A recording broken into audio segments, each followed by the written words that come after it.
What's up? What's good? What's going on, family? Let's jump in and see what is coming towards you unexpectedly, okay? What can the Sagittarius collective what is coming towards Sagittarius unexpectedly? What is it that Sagittarius doesn't see coming towards them? This is for your sun, moon, rising, north node, Venus, as well as that ninth house. Very particular messages here on the ManjulaAwakening for that ninth house. But even with that being said, guys, these are general messages. So just take what resonates for you in your situation and bless someone else with the rest, okay? So whatever's coming in that's unexpected, it does involve communication.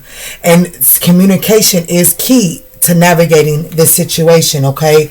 So really making sure that you're not allowing negativity to navigate your communication here for you. This is, let's see. Let's break it on down. New moon in Gemini, definitely that communication energy. We've been speaking on that communication energy. Communication is the key to whatever is coming in unexpectedly. Give me just a second. All right, guys, let's see what's going on here.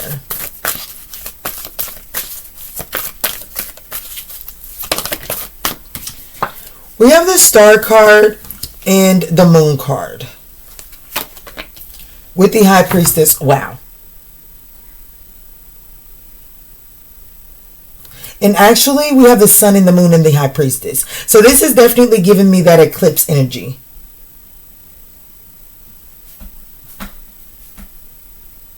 The Star and the Moon and the Sun here is what I'm saying. So this is definitely giving me that eclipse energy. Nothing but majors here, Sag. Wow, nothing but majors. There's a need to be optimistic and hopeful in the action steps that you're taking towards some sort of new beginning. That, you know, there is a waiting game. There is a waiting game for this new beginning, okay? But it is going to be successful. But this waiting energy is actually to build your endurance. So this is what is coming towards Sagittarius unexpectedly. This is what Sagittarius isn't seeing. There is some type of hope, healing, wish fulfillment energy that is coming in. But it's like, it does require you to see both the light and both sides of this situation. You have to face the shadow. You just can't be just look at the optimistic side about it. You have to be willing to see both sides of the coins. This is taking me back to this deck here, which I might end up using because of this. Being able to see the truth and the potential. The truth and the potential. You can't leave out the truth only because you want to see the potential of a situation. Or you can't leave out the potential of a situation only because you want to see the truth. You have to get to a place where you can see, where you can view and occupy both sacred spaces. The sacred space of truth and the sacred space of potential. But that is presenting some type of challenge here, and communication is key to that. The advice here is definitely listening to your intuition. Definitely addressing any hidden or repressed emotions.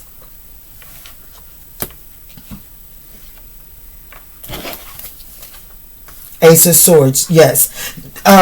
So, you know, Sagittarius, I'm not going to lie. I just noticed that the tone of the readings, they're changing right now. And it's not just in my readings. I don't watch a lot of tarot readings anymore. But when I do catch them, look, there's the star. I thought I was just seeing the star card. There was the Page of Wands. There's some good news coming in. But I don't watch a lot of tarot readings anymore. But even in the ones that I have been catching, the tone of that reader is changing. So I feel like that there's just the tone of something is shifting.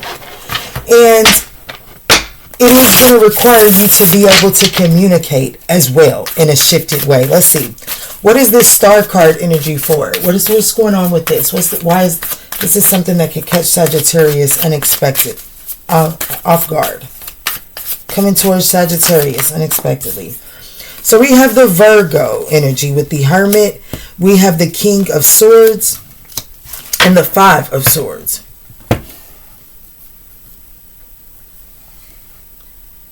So, be honest, this is, someone is approaching from an emotional, approaching in this emotion. There's something there's something in the Sagittarius collective right now, whether this be what's transiting in your birth chart, whether this be, I have to get my my homie, we were supposed to do it on Sunday, but as you guys know, there was a lot going on internally for me on Sunday, but my homie, Astro Johnny, we were supposed to do an episode for you guys, and I'm so excited to get to it. I cannot wait. But there is something I would love to, I'm curious. I might call him later today because I want to know what's going on with Aquarius and Virgo at this time. As it pertains, like, why is this energy so strong in the Sagittarius ninth house reading? Why is this influencing us? Is this something energetically in the cosmos, or is this something that you're entertained with personally? But either way it goes, I do feel like that there is this energy that is emotionally detached, emotionally unavailable. Okay, like the way that you may not be as emotionally available as you think that you are. Also, since this is something that's coming towards Sagittarius, it may catch you off guard. This very well could be a Virgo with Aquarius highly aspected, or an Aquarius with Virgo highly aspected, or someone with these energies highly aspected that is trying to make a compromise. But this person may come off emotion, like this person just presents themselves very emotionally detached, for sure. And you want to be mindful that this isn't you, because I do say that I do see that there is an underlying emotion there. And the way through this is the intuition, and that is, like, this is the High Priestess, making sure that we're addressing any repressed emotions, making sure that we're in tune with our intuition. Yeah. The Ace of Cups and the High Priestess. And is it just me, or does the colors the same?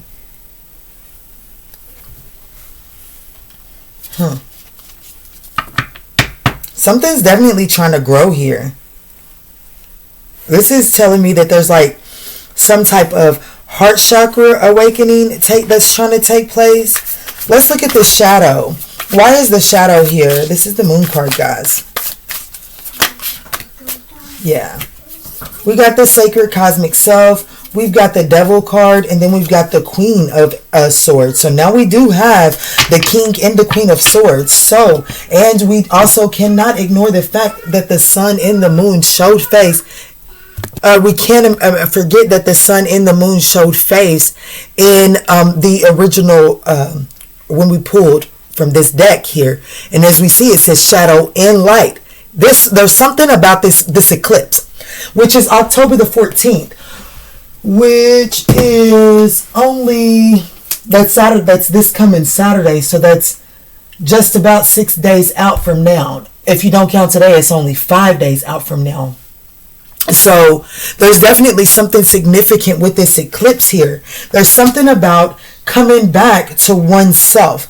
And I have to admit, this Devil card has showed up quite a bit, Sagittarius, in our readings here lately. So there is some level of toxicity, some sort of addiction, some sort of needing to reclaim one's power because you've bound yourself to something. This could be, the Devil card, it could be you've bound yourself to something mentally, a mental thought process. You've bound yourself to a substance, something that is external to you, alcohol, drugs, sex, drama, whatever the case. There's something that you've attached yourself to, and there is a need to really look at it clearly and cut it away, because the fear of, the low vibrating aspect of this is really keeping you from seeing something is being eclipsed out, so that more light can blossom through. But Sagittarius, you're definitely going through a major, like this eclipse season is most definitely affecting you in a traumatic way. Which I'm going to be honest with you, this eclipse is in Libra energy. So, and this Queen of Swords, it is Librian energy. Just that is worth noting here. Okay, definitely worth noting here.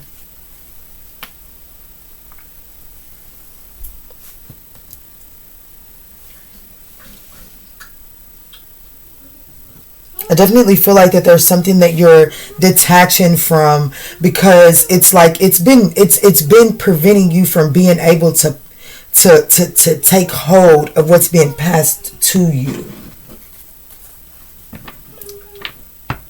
And honestly, if I'm being honest with you, because some of you want to know this,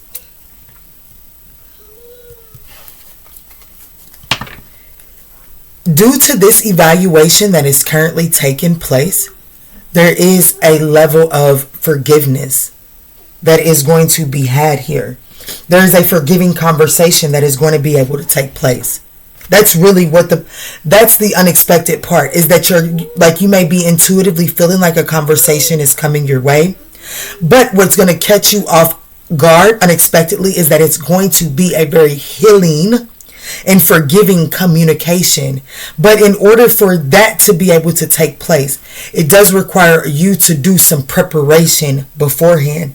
And that is making peace that at the end of this conversation, something does eclipse out. Something does end. What is intuition here?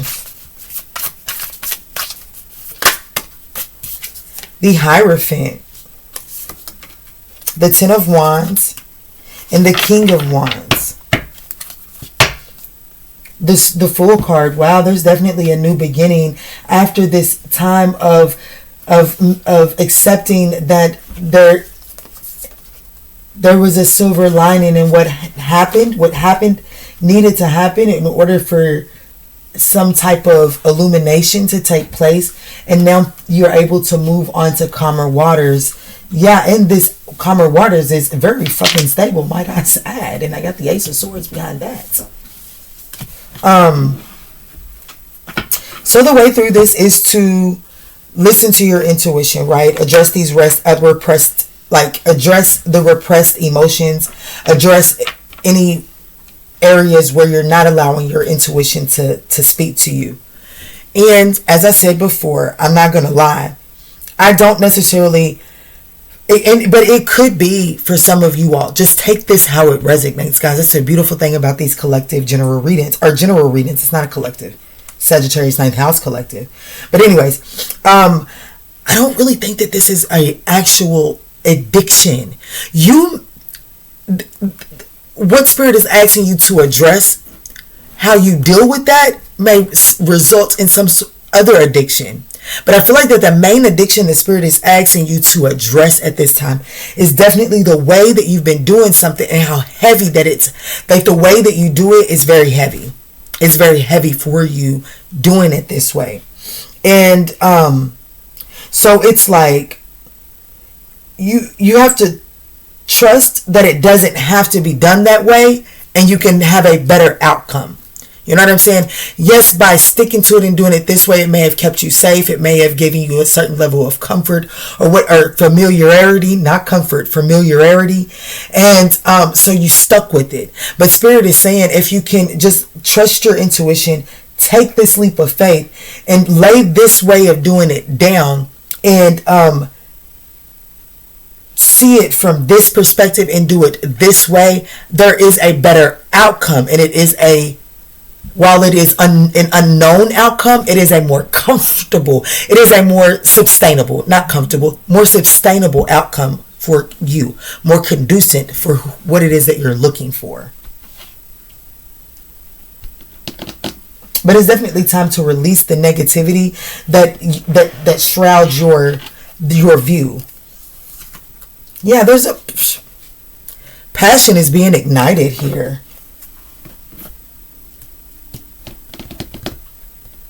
I don't even know where to go.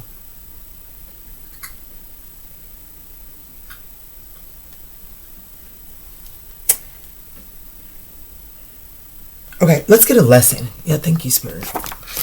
I don't even know if I've asked y'all to hit that thumbs up button, but if y'all with me, don't forget to smash that thumbs up button. Also, guys, don't forget to, if you're still with us, don't forget to go check out that announcement videos. I'll do my best to try to link it here at 1515. Watch it if you're looking into any personal readings and the pricing and the changes that are coming to the channel.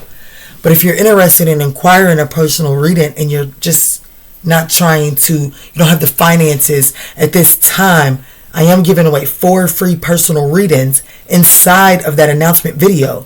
So watch enough to be able to find out the instructions for that. It's beautiful. I'm so excited to interact with 4 of my subscribers. Definitely, I learned something from each and every one of you all when we're in private sessions. So I absolutely cannot wait. Let's see, Spirit. What is the lesson here inside of the situation? Discipline. I can accomplish what I set my mind to. Absolutely. And then regret. I know that I cannot change the past. Absolutely. So it's about accepting the past for what it is. I know, like, the past had to play out. And it played out the way it was meant to play out. The best thing that I can do is extract that lesson and then move forward. And the discipline comes in. What is your forward? Like, what is your bigger picture? You know what I'm saying? And don't hold control to it coming out identical, but making sure that you're actively taking the steps that are headed in that direction. Okay? I am learning that endings are merely beginnings. Absolutely, because you're definitely going into a new beginning. You're definitely going into a new beginning. But it maybe a relationship is coming to an end. A relationship that has become too heavy. It's like it's just too hard to make it work. And y'all know me. I believe in that work. I believe in putting in that work in situations. But I feel like that this situation, like the weight of this connection has become so heavy because there's a sense of emotional disconnect there that is shrouding your vision moving forward. Okay?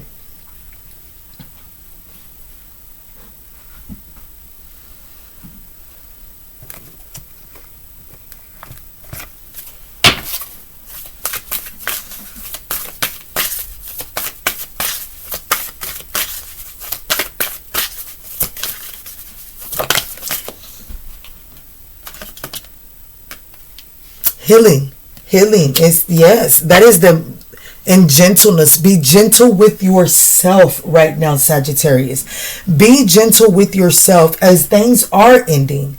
And the reason that these things are ending is because the way that they have been done for so long has required in order to maintain a hold of it, it has required you to sacrifice and isolate yourself in one area, in one way or another. And so the burden of continuously doing that has become too heavy. And you're no longer seeing your vision clearly. So those things are eclipsing out. Those that have gone too far are eclipsing out. Don't resist that. Even though you may think that that's what you want, there is something better on the other side. You have to be willing to face your fear, because as my girl said in our live, Unhidden Heroines, everything that you truly deserve and everything that you want is on the other side of fear. So you must be willing to face the fear. I'm going to leave this here. I absolutely love you, Sagittarius. I hope that you were able to find the guidance that you were seeking. And in all that we say and in all that we do moving forward, guys, let's choose peace. Love and light, Sag.